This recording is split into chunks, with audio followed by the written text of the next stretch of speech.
ছাত্ৰ ছাত্ৰীসকল আজি আমি ভিডিঅ'টোৰ যোগেদি আলোচনা কৰিম 2024 বৰ্ষত হ'বলগীয়া এইচএছ ছেকেণ্ড ইয়াৰৰ এক্সামৰ ফাইনেল এক্সামৰ ইম্পৰ্টেণ্ট প্ৰশ্ন আজি আমি আলোচনা কৰিব লৈছোঁ অসমীয়া বিষয়টো যদি চেনেলটোত কোনোবাই নতুনকৈ ভিজিট কৰিছা চেনেলটো ছাবস্ক্ৰাইব কৰি ৰাখিবা কিয়নো এইটো চেনেলৰ যোগেদি তোমালোকক মেট্ৰিক হাই ছেকেণ্ডেৰীৰ খবৰসমূহ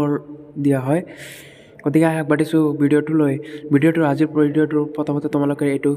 100 মাৰ্কৰ প্ৰশ্ন যিহেতু প্ৰাক বাছনি পৰীক্ষা 2023 উচ্চতৰ মাধ্যমিক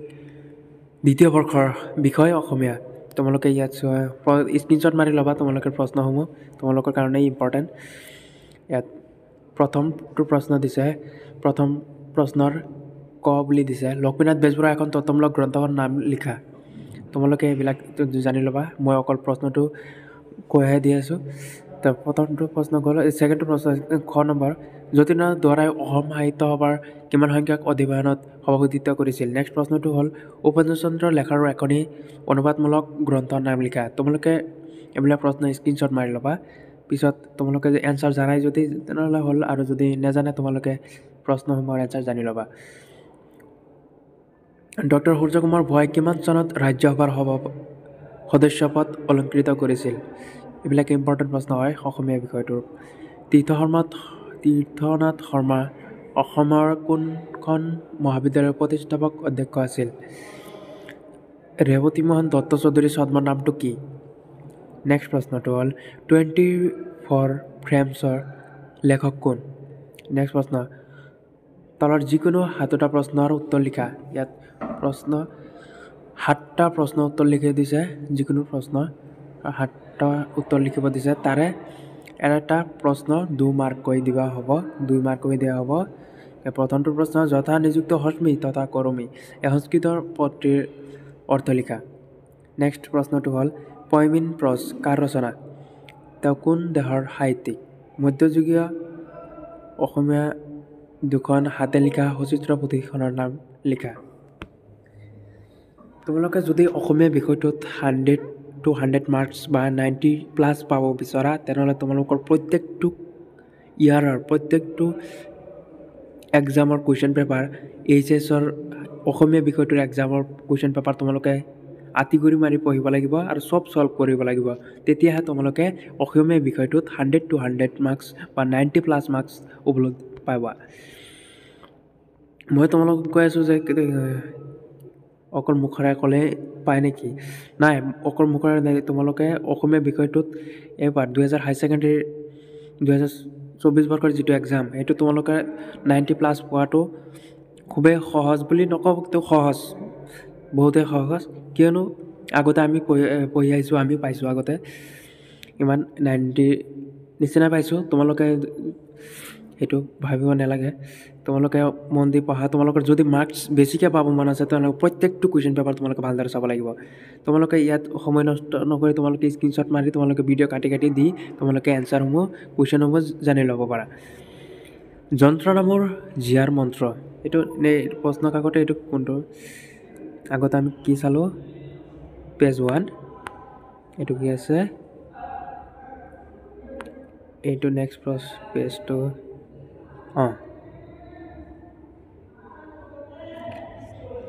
মফিজুদ্দিন আহমেদ হাজৰিকাৰ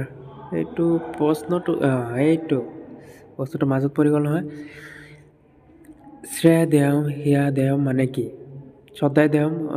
মানে কি বৰ্তমান সময়ত চিঠিৰ প্ৰাসংগিকতা কিয় কমি গ'ল ডক্টৰ বেজবৰুৱাৰ কথাছবি কোনে কিমান চনত নিৰ্মাণ কৰিছিল জনপ্ৰিয় বিজ্ঞান আৰু কল্পবিজ্ঞানৰ ইংৰাজী প্ৰতিশব্দ দুটা কি কয় কি ভাৰতীয় দৰ্শনে মূল্যবোধক কেইটা শ্ৰেণীত ভাগ কৰিছে আৰু কি অসমীয়া ছবিয়ে লাভ কৰা প্ৰথমটো পুৰস্কাৰ কি আছিল আৰু কোনখন ছবিয়ে লাভ কৰিছিল সপোনত পোৱা ঔষধ ৰোগীয়ে কিয় ব্যৱহাৰ কৰা অনুচিত ইম্পৰ্টেণ্ট প্ৰশ্নসমূহ এইবিলাক এক্সামত অলৰেডি আহিছে আৰু এইবিলাক প্ৰি ফাইনেলৰ কুৱেশ্যন হয় তোমালোকে চাবা এইটো মাজুলী ডিষ্ট্ৰিক্টৰ হয় কুৱেশ্যন পেপাৰ প্ৰসংগ সংগীত দৰ্শাই ব্যাখ্যা কৰা যিখিনি চোৱা কৰ্মই জীৱন আৰু কৰ্মহীনতাই প্ৰকৃত মৃত্যুস্বৰূপ এইবিলাক প্ৰশ্ন তোমালোকে ইয়াত চাই আছে এইবিলাক প্ৰত্যেকটো প্ৰশ্ন প্ৰিভিয়াছ ইয়েৰত অহা তোমালোকে এতিয়া ইমানেই সহজ হৈ গৈছে যে কুৱেশ্যন ক'ৰ পৰা দিব চব বেছিভাগ প্ৰশ্নই প্ৰিভিয়াছ ইয়াৰত আহিছিলে চ' তোমালোকে আঁতিগুৰি মাৰিলে অলপ পঢ়িলে তোমালোকে 100 to 100 মাৰ্কছ কনচাৰ্ট কৰিব পাৰিবা খ পানীয়ে মিন পিয়াছি মোক চুনতৰ লাগে হাসি নেক্সট প্ৰশ্নটো হ'ল 4 নম্বৰ যিকোনো দুটা প্ৰশ্নৰ উত্তৰ লিখা তাৰে প্ৰথমটো প্ৰশ্ন উপনিষদৰ যুগত শিক্ষা সাং কৰি গাৰ্হস্থ্য জীৱনত প্ৰৱেশ কৰিবলৈ উলটিব খোজা বিদ্যাৰ্থীক গুৰুৱে কি উপদেশ দিছিল এইটো ইম্পৰ্টেণ্ট প্ৰশ্ন হয় প্ৰশ্ন ৰিপিট হৈ থাকে এইবিলাক প্ৰশ্ন চিঠি চুটিগল্পটিৰ কাহিনী ভাগ চমুকৈ তোমাৰ নিজৰ ভাষাত লিখা আৰু অসমীয়া চলচ্চিত্ৰ শিল্পলৈ ভূপেন হাজৰিকাৰ অৱদান সম্পৰ্কে আলোচনা কৰা নেক্সট প্ৰশ্নটো হ'ল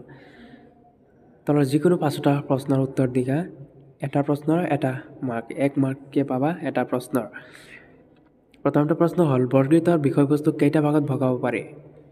বৰগীতৰ বিষয়বস্তু কেইটা ভাগত ভাগ কৰা হৈছে এইটো লিখিব দিছে এটা কুৱেশ্যনত 1 মাৰ্ক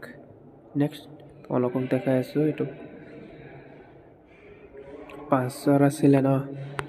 এতিয়া তোমালোকে দেখাব লাগে এইটো ইয়াত চোৱা মফিজুদ্দিন আহমেদ হাজৰিকাৰ মৃত্যুৰ পিছত প্ৰকাশিত কাব্যপুথিখনৰ নাম কি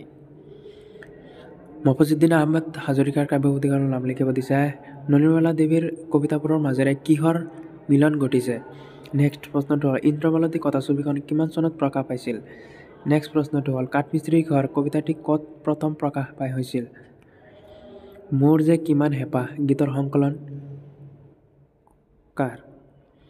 নৱকান্ত বৰুৱাৰ কোন যুগৰ কবি নেক্সট প্ৰশ্নটো হ'ল 6 তলৰ যিকোনো 5টা প্ৰশ্নৰ উত্তৰ লিখা 2 into 5 এইটো দুটা এটা প্ৰশ্ন 2 মাৰ্ককে দিয়া হৈছে বৰগীতৰ দুটা বৈশিষ্ট্য লিখা সতৰস তম গুণ কি বুজায় লিখা এইটো এইবিলাকতো প্ৰশ্ন ৰিপিটেড হৈ থাকে তোমালোকে চাবা যদি তোমালোকে প্ৰিভিয়াছ ইয়াৰৰ কুৱেশ্যনসমূহ চাইছা নিশ্চতি আৰু তম্ৰা শব্দ দুটাৰ অৰ্থ কি আৰু তোমালোকে দুটা মাৰ্কছ তোমালোকে পাবা সেই মাৰ্কছ দুটা তোমালোকে এইটো কনফাৰ্ম যে শব্দ অৰ্থৰ পৰা দুটা কুৱেশ্যন তোমালোকৰ আহিবই আৰু তাত তোমালোকৰ 2 মাৰ্কৰ কুৱেশ্যন আহিব শব্দ অৰ্থৰ পৰা নেক্সট প্ৰশ্নটো হ'ল ষোড়শোপচাৰ মানে কি বুজাই লিখা ষোড়শোপচাৰ মানে কি এইটো বুজাই লিখিব দিছে এইটো 2 মাৰ্ক অসমীয়া কবিতাৰ আধুনিক যুগ সৃষ্টিত বিশেষ অৰিহণা যোগোৱা 3খন আলোচনীৰ নাম লিখা নেক্সট প্ৰশ্নটো হ'ল নৱকান্ত বৰুৱাৰ 2খন কাব্যগ্ৰন্থৰ নাম লিখা ডক্টৰ নিৰ্মলপ্ৰভা বৰদলৈৰ 2খন উল্লেখযোগ্য গৱেষণামূলক গ্ৰন্থৰ নাম লিখা তোমালোকে ইয়াত তোমালোকক কুৱেশ্যনটো দেখাই দিছোঁ এনে বহুত সময় যায় তোমালোকে কুৱেশ্যনটো স্ক্ৰীনশ্বট মাৰি লোৱা তোমালোকক দেখুৱাই দিয়া হৈছে তোমালোকক ফুল কুৱেশ্যনটো দেখুৱাই দিয়া হ'ল তোমালোকে